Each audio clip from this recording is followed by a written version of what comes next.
Python list से पैंडर्स series कैसे बनाएं? सबसे पहले पैंडर्स लाइब्रेरी को इंपोर्ट करना पड़ेगा।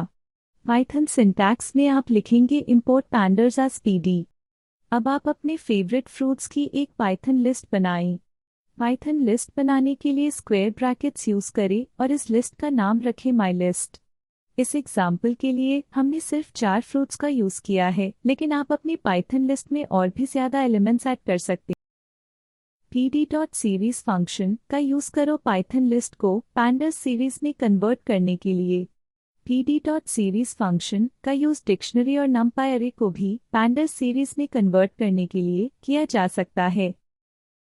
अगर आप कॉलम्स लेबल स्पेसिफाई नहीं करते तो पैंडर्स ऑटोमेटिकली एक इंटीजर इंडेक्स असाइन कर देता है जो 0 से स्टार्ट होता है कॉलम्स के लिए। इस कोड में हम नेम्स आर्ग्यूमेंट का यूज कर रहे हैं अपने कॉलम लेबल को फ्रूट्स नाम देने के लिए, जो आप कॉलम के 0 लेबल को फ्रूट्स लेबल से बदल देगा। जैसे कॉलम इंडेक्स या लेबल होता है वैसे ही डिफ़ॉल्ट रो इंडेक्स 0 से स्टार्ट होता है। अगर आप चाहते हैं तो आप किसी भी और वैल्यू को रो इंडेक्स के रूप में असाइन कर सकते हैं, जैसे टाइम सीरीज डेटा बनाने के लिए डेट्स असाइन कर सकते हैं या फिर टेक्स्ट असाइन कर सकते हैं जैसे हमने अल्फाबेट्स असाइन किए हैं।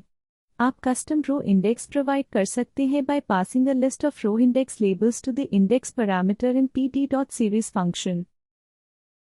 अब तक हमने अपनी फेवरेट फ्रूट्स की एक पाइथन लिस्ट बनाई, फिर उसको pd.series फंक्शन के साथ पैंडर्स सीरीज में कन्वर्ट किया। हमने अपने पैंडर्स सीरीज के कॉलम लेबल और रो इंडेक्स भी चेंज किया। अब हम अपनी फाइनल पैंडर्स सीरीज को माई सीरीज नाम के वेरिएबल में सेव या असाइन करते हैं। पाइथन लिस्ट से पैंडर्स सीरीज बनाने के स्टेप्स है। एक पाइथन लिस्ट बनाओ। अपनी लिस्ट को पैंडर्स सीरीज में कन्वर्ट करो। कॉलम नेम या लेबल ऐड करो। अगर ज़रूरत हो तो रो इंडेक्स चेंज करो। और फाइनली अपनी पैंडर्स सीरीज को सेव करो एक वेरिएबल नाम देकर। चलो अब थोड़ा प्रैक्टिस प्रॉब्लम्स के साथ प्रैक्टिस करते हैं। पहला प्रैक्टिस प्रॉब्लम है, एक पैंडर्स सीरीज बनाओ जिसमें 10, 20, 30, 40, 50 वैल्यूज हो। इस पैंडर्स सीरीज की कॉलम का नाम नंबर्स रखो। दूसरा प्रैक्टिस प्रॉब्लम है, एक और पैंडर्स सीरीज बनाओ अपने फैमिली मेंबर्स के नाम के साथ और रो इंडेक्स उनकी एज रखो।